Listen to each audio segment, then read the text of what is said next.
This is Where We Live from Connecticut Public Radio. I'm Catherine Shen. Even before the pandemic, half of all adults reported experiencing measurable levels of loneliness. That's according to a report from the U.S. Surgeon General, Murthy. In 2023, that report, called Our Epidemic of Loneliness and Isolation, talked about the physical consequences of loneliness, increased risk of heart disease, stroke, and dementia. The key is to remember there are individual steps that we can take in our own lives today that will make a difference. Just spending 15 minutes a day with people we care about, making sure that we're fully present when we're interacting with others, that we're not distracted by technology, looking for ways to help other people, neighbors and coworkers, recognizing that small acts of service can be powerful in making us feel more connected with one another. These are the small steps that can make a big difference in how connected we feel.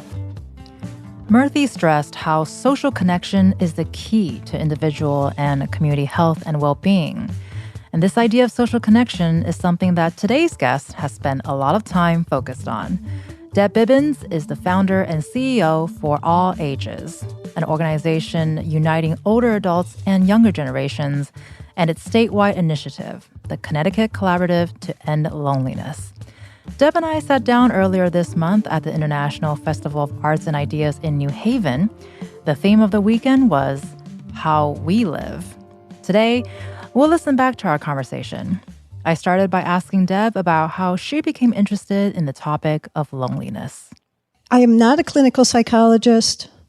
I am not a social scientist. I am someone who spent nearly 30 years in the property casualty insurance industry, retired from that industry about a decade ago, and started giving back to the community in a variety of ways, and watched a family member go through a really difficult period of time before he passed away, dealing with loneliness, and started doing some research on my own. What is this? What's happening here? And lo and behold, it's been a problem for decades. It's been growing as a problem. And I thought, okay, I need to find a nonprofit in the state of Connecticut that's focused on this issue, and I couldn't find one. And so decided to launch For All Ages. So I just want to lay the groundwork with that, and I think it's important to understand that I am just like all of you, right? I'm someone that simply cares about community, simply cares about family and friends, and I've taken some action to try to make an improvement where I can. When we're talking about loneliness certainly has been around for decades.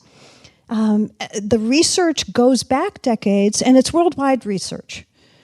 And I can tell you that what we have learned is that the United Kingdom and Japan are far ahead of the United States in thinking about this issue. But we're catching up, which is really great to hear about. So the Surgeon General declared loneliness a public health crisis. And that was based upon his evaluation of hundreds of pieces of research across the world on what is happening, not only in the world, but what's happening here in the United States, and why are we feeling so disconnected? And if anyone has heard Dr. Vivek Murthy speak, you will hear that he speaks from the heart. He speaks about his own loneliness growing up in his own family, and some of the disconnection that he felt, and why he, as a physician, has been really thoughtful around social connection as he sees patients, because he recognizes that there's a connection, right, between social health and social connectivity and our mental and our physical health. So Senator Chris Murphy, one of Connecticut's senators, certainly has taken the lead federally on trying to get the Senate to move forward with some regulation around loneliness and social connection and social media, and I'm sure we'll be talking more about that over the next hour. But one of the things that we've done here in the state of Connecticut is a year ago started convening what's called the Connecticut Collaborative to End Loneliness. So it's a statewide initiative where we're really focused on improving social connection It is all about the dimension of our health and our well-being that comes from connection and comes from community. And social connection really is the foundation of our mental and physical health. And the key is that sense of belonging that we get when we're socially connected with others, or maybe even just one person, and having a one-on-one dialogue and feeling like we belong, like the person hears us and that we belong. And that sense of connectivity, that positive connectivity, is really what's important. So it's not about volume of connections. It's really about the impact that the connection is having on us personally. So social connection is certainly a root cause, or lack of social connection, my apologies, is a root cause of things from anxiety to depression to substance abuse. It's been shown to be a root cause of gun violence and of domestic violence. And so from a mental health perspective, we know that being socially connected and feeling good about our connections day in and day out acts as a protective factor for us against loneliness and against us suffering from some of these mental health issues, starting with anxiety and depression.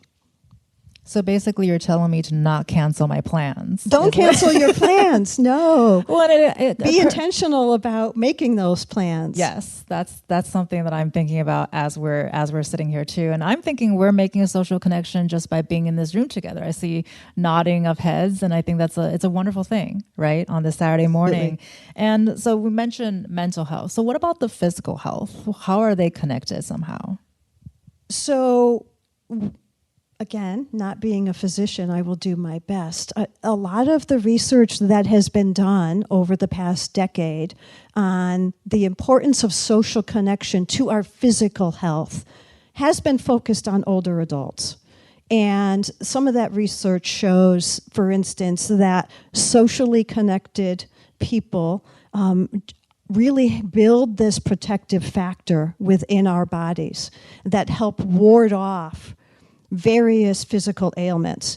And loneliness, which I guess we'll talk about the definition in a moment, but loneliness is a root cause of, for older adults, heart disease, right? 29% higher probability of developing heart disease if you are a lonely older adult, 32% higher probability of having a stroke. And for me, the big one is 50% higher probability of developing some form of dementia.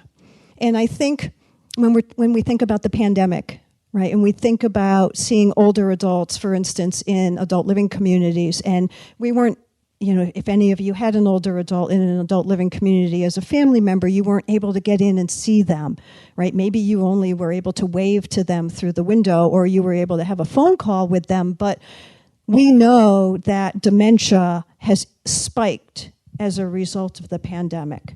And I think we're going to continue to see that being problematic. But the good thing is we can do something about it, and it doesn't cost anything. Right, and I think that will come back to intentionality, right? Especially if we're having this conversation, right. We're having this conversation together. Perhaps it was not something that you're thinking about. Maybe you'll think about it after this, hopefully. And but we also want to talk about the stigma of talking about loneliness. I mean, look at us. We're here talking about it in a public space, and you're here to talk about it as well. But it's actually something that people don't want to talk about. So can you talk about the stigma and what does that look like, and how do people talk about it? Yes, thank you for that. Let me first explain what loneliness is. So, whether you are a clinician or a news reporter, people tend to use the term isolation and loneliness as though they are the same thing, and they are not. And the way that I'd love everyone to think about it is that isolation can be very objectively observed, right? So either someone is isolated and not around other people, or they are around other people and are not isolated. So it's very objective. Loneliness is a feeling. It's that feeling that we don't have the amount of positive social connection in our lives that provide us with that sense of belonging and community and connection. So that's the difference between loneliness and isolation. Loneliness cannot be clinically diagnosed.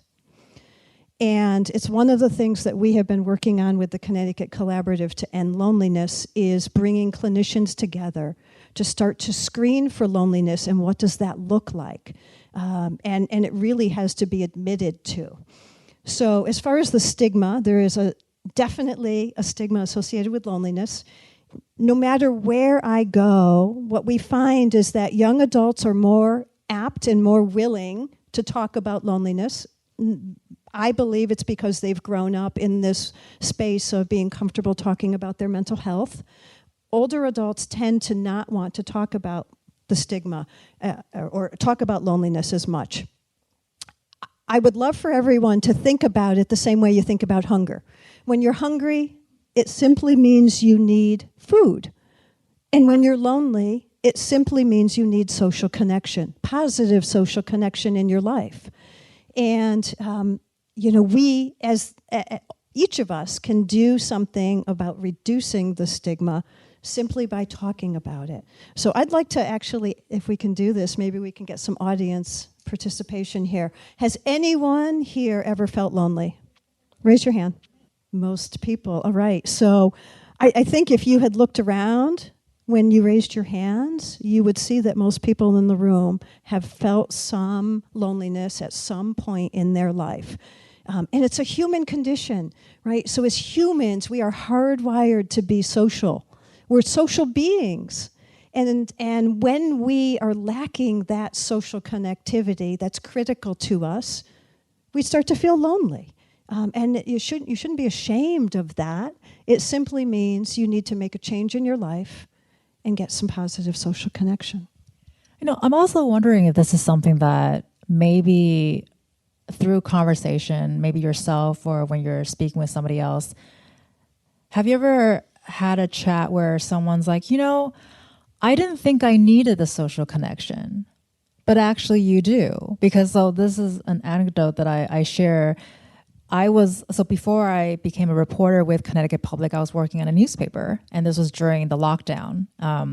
So that was a really fun time. And I did not bake a single sourdough bread. I did not do a single puzzle.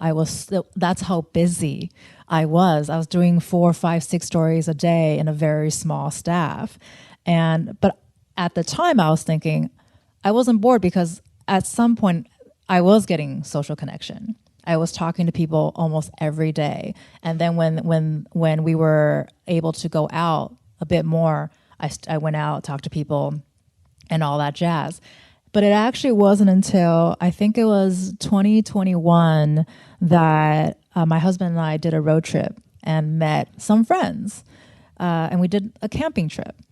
And I had a very visceral moment of realization. I was sitting on a couch. I was with a friend. We're just chatting.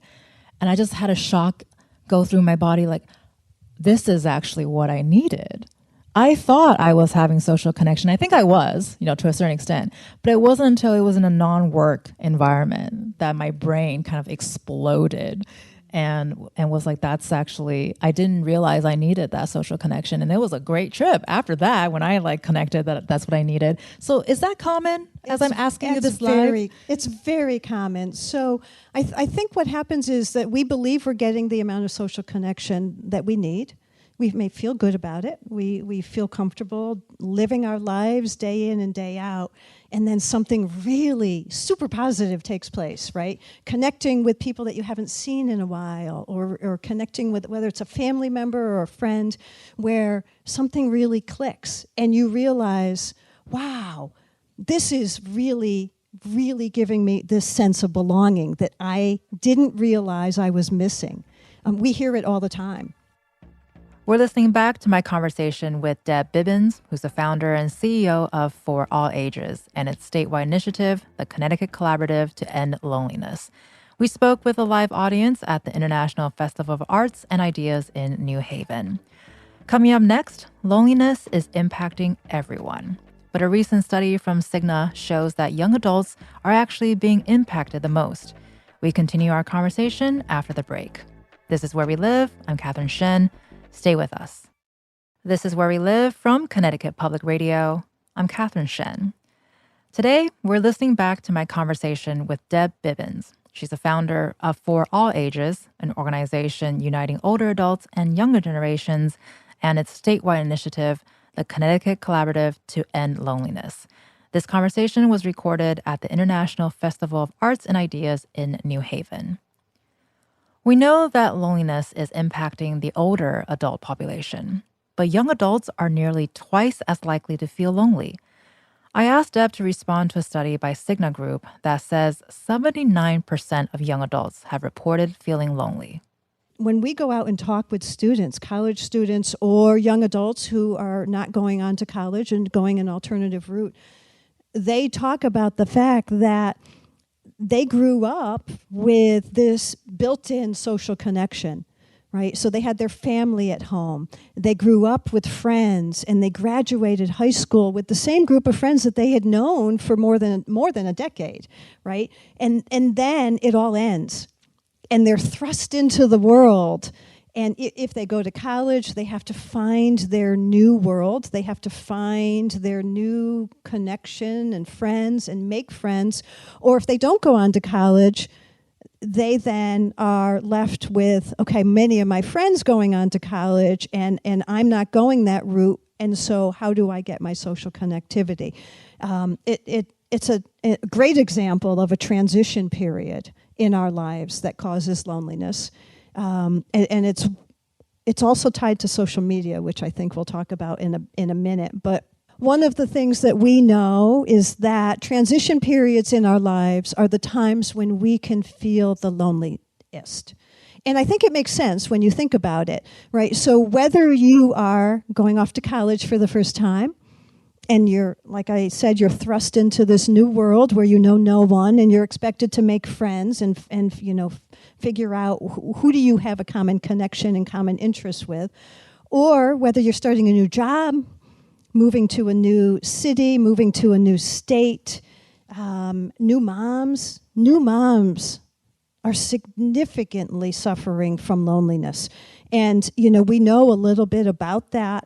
People have been talking about, in general, new moms, they're suffering because, well, first of all, just the stress and the exhaustion of having this new little human that you have to care for, but also, if the mom was working, presumably was working, now she's home alone, and she's lost that social connection that she got used to going into work every day and being around her work colleagues. And so that's significant.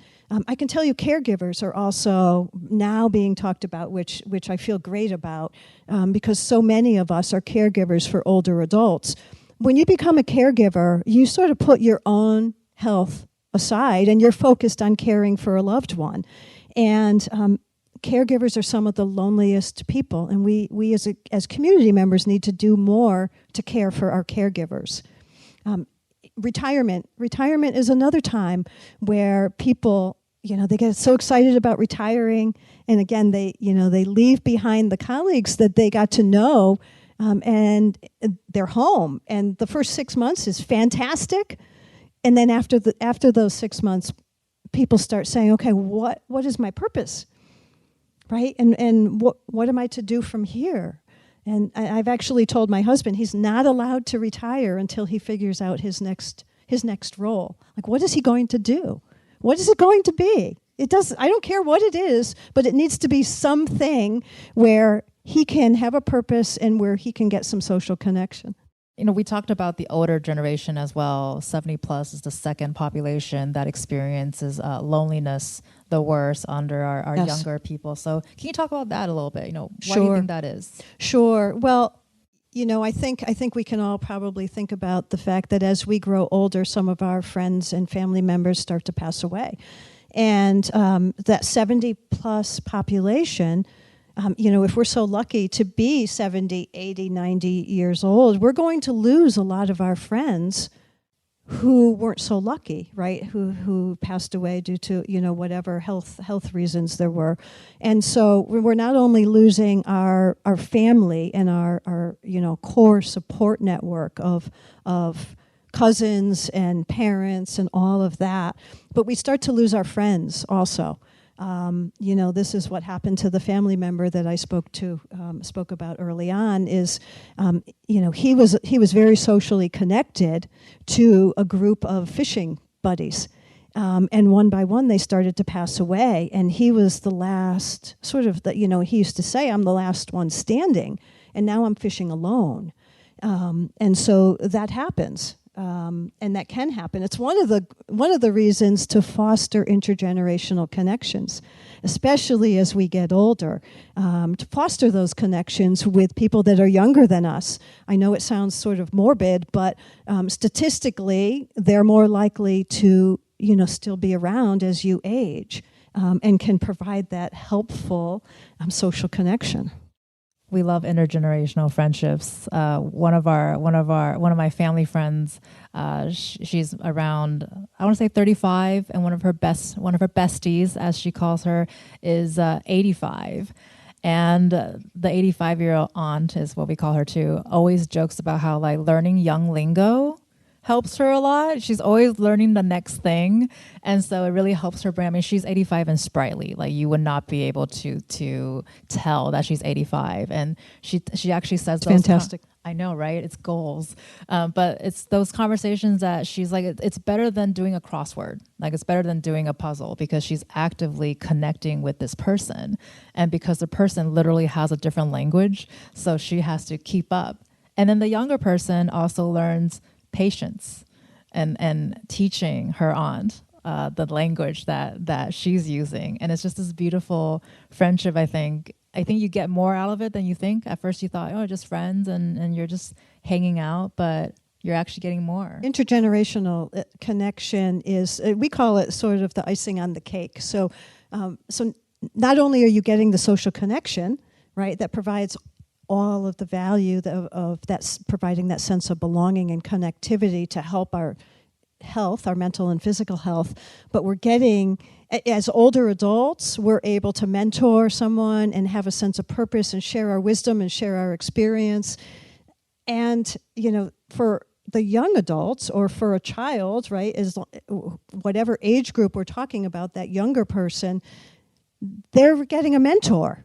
And they're able to talk with someone who isn't their mom or their dad, which can be really positive, for sure. Intergenerational connection is one of those magical things that helps us understand each other better. And exactly what you were saying, right? So, you get to learn a little bit, as an older adult, you get to learn a little bit about what it's like to be a young adult, growing up, right, in 2024. What does it look and feel like? Because it's certainly different from when an older adult was growing up. And vice versa. For All Ages has an intergenerational program. There's actually a rack card outside, and it connects a college student with an older adult age 55 plus during the college semester for a weekly phone call. And it's simple, right? And we pair two people based on common interests that they share in their application. We facilitate their growth of a friendship via weekly phone calls, and we provide conversation starters every week so people have something to talk about. And what we hear at the end is not only from the older adults about what a positive influence this has been on their life, but from the young adults who say, gosh, I was having a tough time this semester and I couldn't talk to my parents, but I had someone to talk to. It's just been tremendous as far as tackling ageism, not only from that perspective, but just that magic of that connection taking place. We had a set of friendship, I guess I can call it that, on the show when you did our Where We Live show last fall.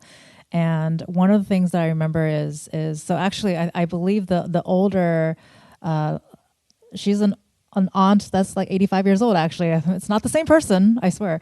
And I remember she mentioned that was something that she was looking forward to. Because I believe she was Yes. someone who was living in a senior living facility, and the phone call was something she looked forward to every week with a college student. Yes. And the college student shared that she loved us because of the wisdom that she was getting. And Yes. actually, as we're talking, I was just thinking an experience I had when I was in my early 20s. I was just starting off my career. I was a newspaper reporter in Santa Barbara, California, and I was on this art tour. So you can go to this artist's house and like check out their place, which was really cool. But I will never forget a conversation I had with somebody who was in their 70s. And he shared that he's always wanted to be an artist, but couldn't make a living out of being an artist. So he did a day job for, say, 40 years, and now he can do whatever he wants because he's retired.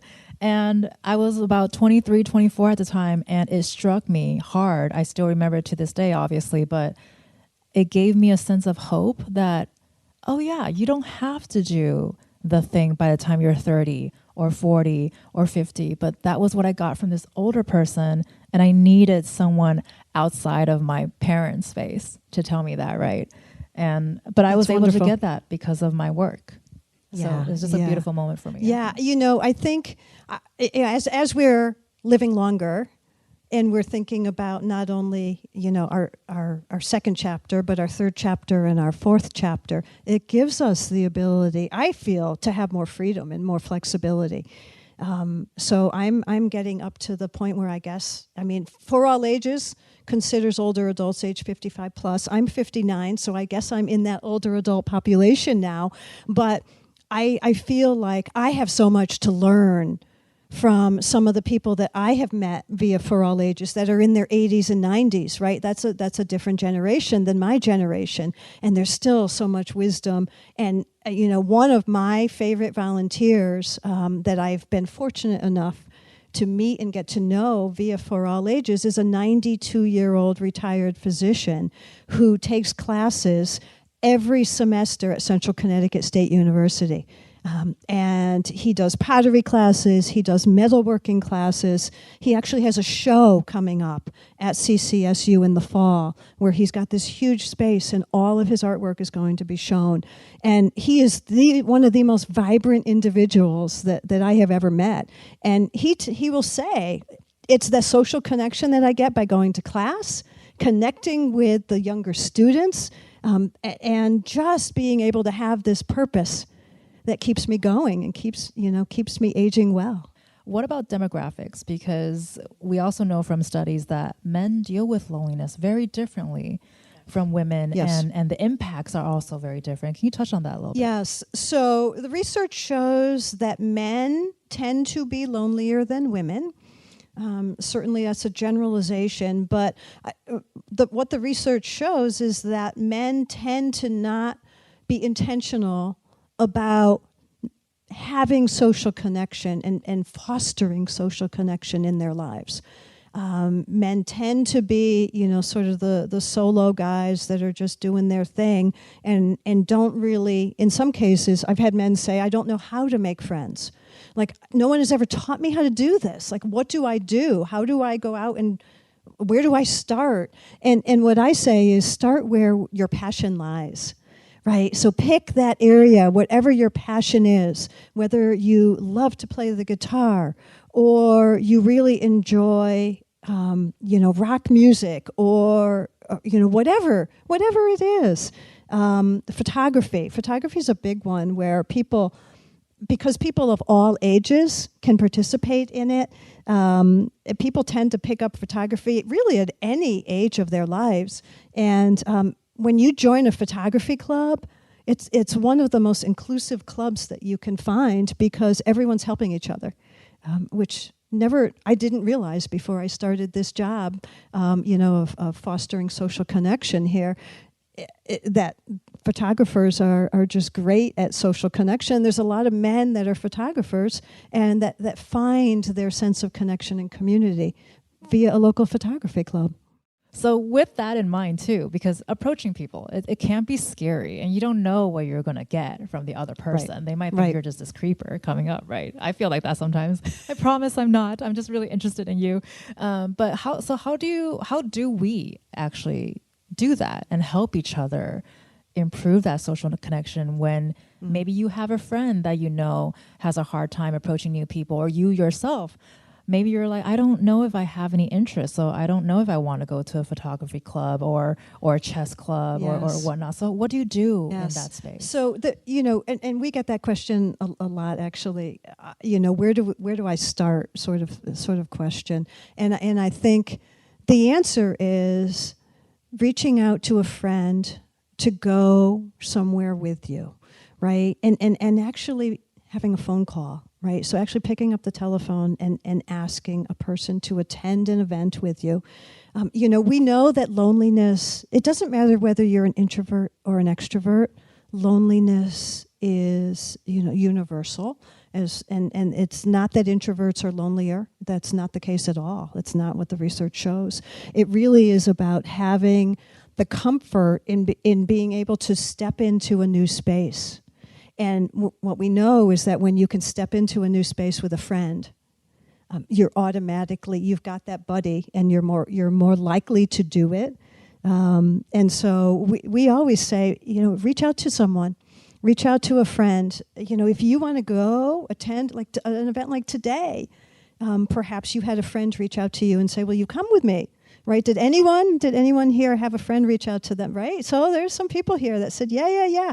Well, will you come with me to this event?" That's good. You did a good job, right? Like that's what we want. We want each other to be helping one another. One of the things there's one of my little props here. So the more we get together, the happier we'll be. Is one, you guys are laughing, right? Some people recognize it. I'm not going to try to sing it because I can't sing, but some of you may recognize it.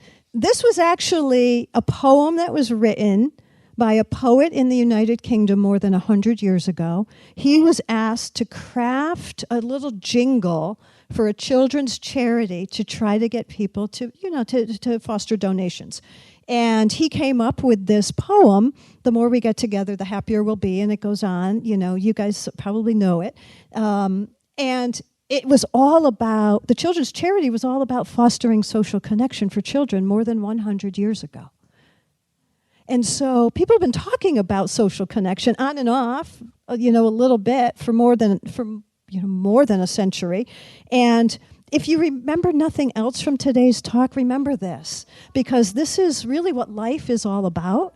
And that's really what we're talking about today, is that positive social connection and helping each other foster it. We're listening back to my conversation with Deb Bibbins, who's the founder and CEO of For All Ages and the Connecticut Collaborative to End Loneliness.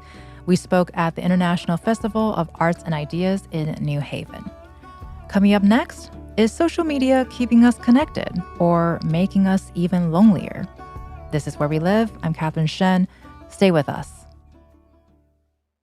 This is Where We Live from Connecticut Public Radio. I'm Catherine Shen. We can't talk about loneliness without talking about social media and mental health. Social media might be a way we stay in touch, but research is showing that it also exacerbates mental illness, especially for young people. Adolescents who spend 3 hours or more on social media double their risk for anxiety and depression. Earlier this month, U.S. Surgeon General Vivek Murthy announced he's pushing to add tobacco-style warning labels on social media platforms. Today, we're listening back to my panel discussion with Deb Bibbins. She's the founder of For All Ages, an organization uniting older adults and younger generations, and its statewide initiative, the Connecticut Collaborative to End Loneliness. We spoke at the International Festival of Arts in New Haven. Let's get back to our conversation. The internet didn't exist when I was a kid. And by the time I was in high school, I'm dating myself here, but I had to wait for an entire evening on 56K internet to download a movie trailer and watch the next morning to get me going and want to go to school. And so that didn't exist for me as a kid. But now... Nor did it exist for me. Right. And so, but I have very positive experiences with social media as an adult. Facebook happened when I went to college. It was still when it was EDU. So you had to have an EDU email address to have Facebook. And I connected with I'm from California. I went to school in Washington State. I was the only student that was an out-of-state student in my core. And so I guess that's the kind of loneliness I was experiencing without realizing. And I was able to find community from social media. And then as an adult, I'm also able to find community through different spaces, and it's also all ages. But I also know that's a very specific experience. I came with it with a lot of intention, but it can also be used in all kinds of ways. So can you talk about that, right? Yes. Like, it really depends on the user, it seems like. It does. And so I guess where I would start is certainly social media has some positives to it, right? It gives us the ability to connect with people that may not be physically located near us. It gives us the ability to connect with people that have common interests. But I think just like anything else, when taken to the extreme, that's when there starts to have some detrimental impacts. And, especially for our youth and our children that have grown up with phones and social media, there haven't been enough guardrails around how much time people are spending on social media. The business of social media, and I don't want to get too political here, but the business of social media is all about keeping people connected and scrolling. And it takes us away from the social connections that we need in our lives. Certainly, Vivek Murthy, our U.S. Surgeon General, started asking Congress to think about putting warning labels, mandating warning labels on social media. And it's because it's going to help parents who are raising their hands saying, I need some help monitoring this. And I feel this peer pressure to let my children continue to be on social media 24/7 because all of their friends get to do it. And so for a number of reasons, I think he's putting that forth, and I know that Congress has been talking about that. But it's just when we take it to the extreme, right? So we know that teens that spend 3 hours or more a day on social media have a doubling of the probability of suffering from anxiety and depression, right? So I think everyone needs to understand that it's a highlight reel of our lives, right? What we see is not it's not authentic to who that whole person is. It's just a highlight reel. But for youth and for teens that haven't matured to understand that, they see it and then they think, well, gee, I'm not good enough. I don't measure up to that. And then that starts them feeling, well, I'm feeling a little disconnected and I'm feeling lonely. And it's this downward spiral that can really start to happen. There is a middle school in Manchester, Connecticut. I saw this on the news. I don't know if anyone else did a couple of months ago, where they implemented these little pouches for kids that came into the middle school at the beginning of the day. They would put their phones in a pouch. The pouch was locked. They could not unlock it until the end of the day. There was a little magnet on the wall, and it unlocks their phone. And when the news reporter went out to interview, what ended up happening is that the kids said, thank you for doing this. Like, we love this because now I get to talk to my friends, right? And so kids they really are pining for reasons to put their phone away, and as are parents doing that too.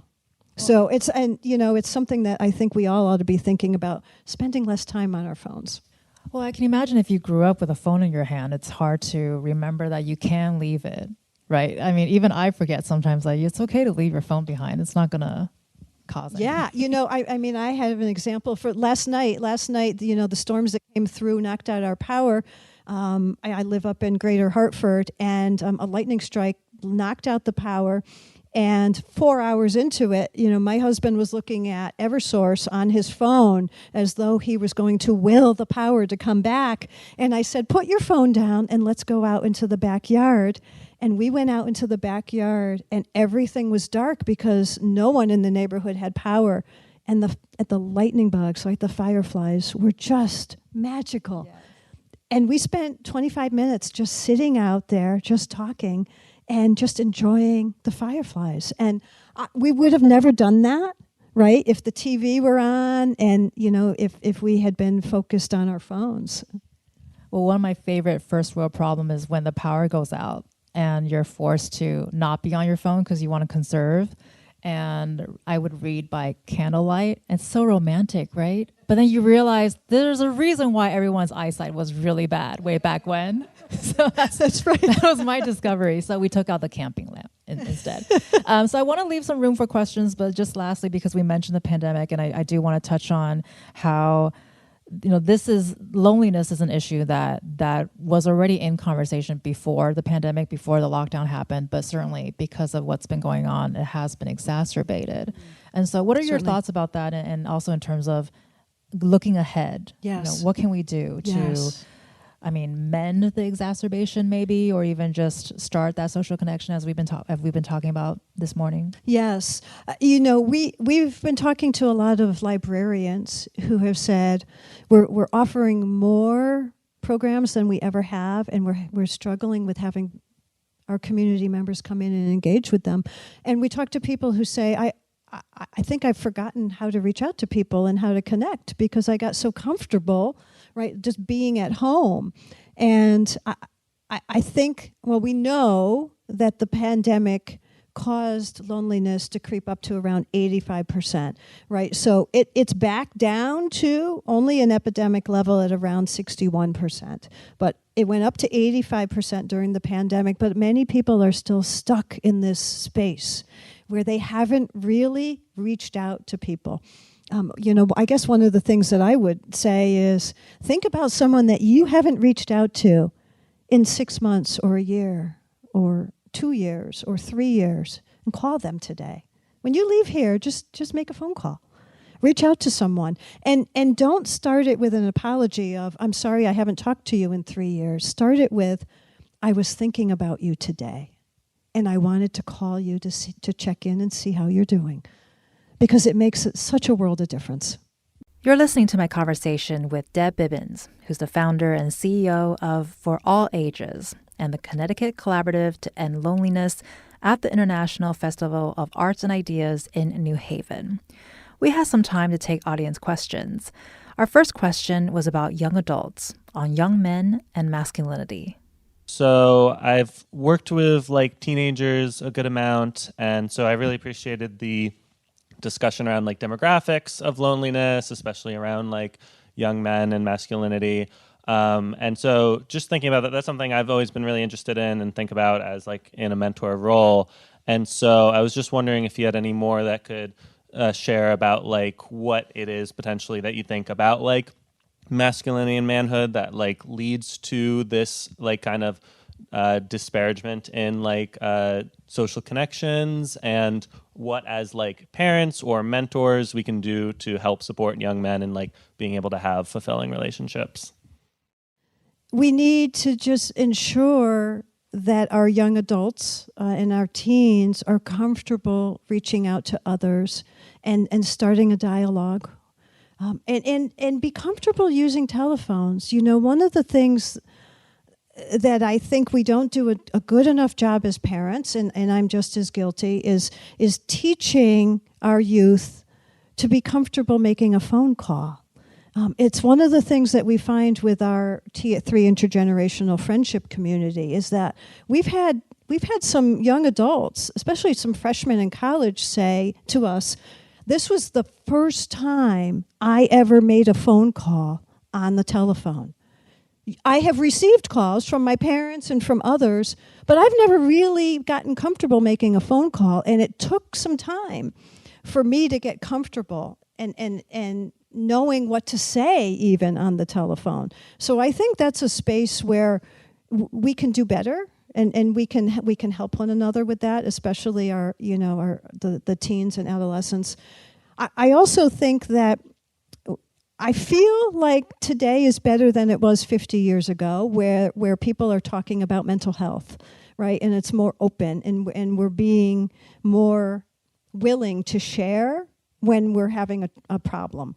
And so I would just do everything I could to foster that, foster the willingness to have authentic conversations and be comfortable sharing who you are and admitting, right, I feel lonely, or I don't know how to do XYZ, whatever it is, just having the comfort of being able to share, I think, goes a long way. Early on, you mentioned that the incidence of loneliness is different in Europe and Japan, and they're doing better in dealing with it. And any specifics about programs and how much is governmental versus nonprofits? Yes. So let me just clarify. The statistics around loneliness in the United States and throughout the world are consistent. But the United Kingdom and Japan started thinking about this years ago. UK, for a decade ago, they developed the Minister of Loneliness, and it's a governmental position, and it's over all of the United Kingdom. And so there is a governmental department that has been fostering social connection for people of all ages. And what they've asked community members to do is to think about what can they do for their own community? What can they do for their neighborhood and their community? What can they start? There's been men's walking clubs that have started. There have been grocery stores that have instituted a slow line, and that's for people that just want to talk, right? And so I'm serious. This is happening. And so, and there's a long line, and everyone in that line knows that they're just going to be patient because they're going to get their turn and having that social connection. So there are those types of things that have been going on now for a good decade over in the United Kingdom. Japan also similarly started something about 5 or 6 years ago, and they've been fostering it. Change happens locally. We know that, right? So change happens within our own community, within our neighborhood. And I think what Japan and UK have done a really good job of is educating all of the residents to say, okay, I can foster this change for myself, for my friends, for my community, and getting people engaged and thinking about it. Our last question came from a young person who shared their own mental health journey and asked how mental illness and loneliness are intertwined. What we know is that anxiety and depression can cause us to not connect socially and to become lonely, and that loneliness then will exacerbate anxiety and depression and other mental illness. And so, similar to my answer previously, you've got to be willing to put yourself out there and step outside and say, okay, I'm going to take one step forward to connect with one person today that's going to then hopefully foster a positive social connection for yourself. People that are suffering from anxiety and depression, as you mentioned, may be less likely to want to connect with others, but you've got to try. You've got to try, because I think what you're going to find when you reach out and connect with someone else is that you're going to have a welcoming ear. Even if it's just going out and, attending an event like this, or, going to, for a hobby, or even just going for a walk, right? So, we talk about social connection not costing anything, and it really doesn't. But if you pick up the phone and call someone and say, hey, what do you think about going for a walk today? Right? You might be surprised that you get the answer that, yeah, I'm happy to do that. Or maybe not today because I already have plans, but let's do it tomorrow, kind of thing. I think what we've heard from so many people as we've been out talking to people is that once someone takes a step, they are surprised at how easy it is to then take further steps. That was Deb Bibbins. She's the founder and CEO of For All Ages and the Connecticut Collaborative to End Loneliness. We'll link to the conversations on loneliness, including with U.S. Senator Chris Murthy, on our webpage. And we'll also have a link to learn more about the International Festival of Arts and Ideas in New Haven. Shout out and thanks to Knight Connor and Tiffany Hopkins at the International Arts and Ideas Festival to make this happen together. I'm Catherine Shen. Today's show is produced by Tess Terrible. Download Where We Live anytime on your favorite podcast app, and thank you so much for listening.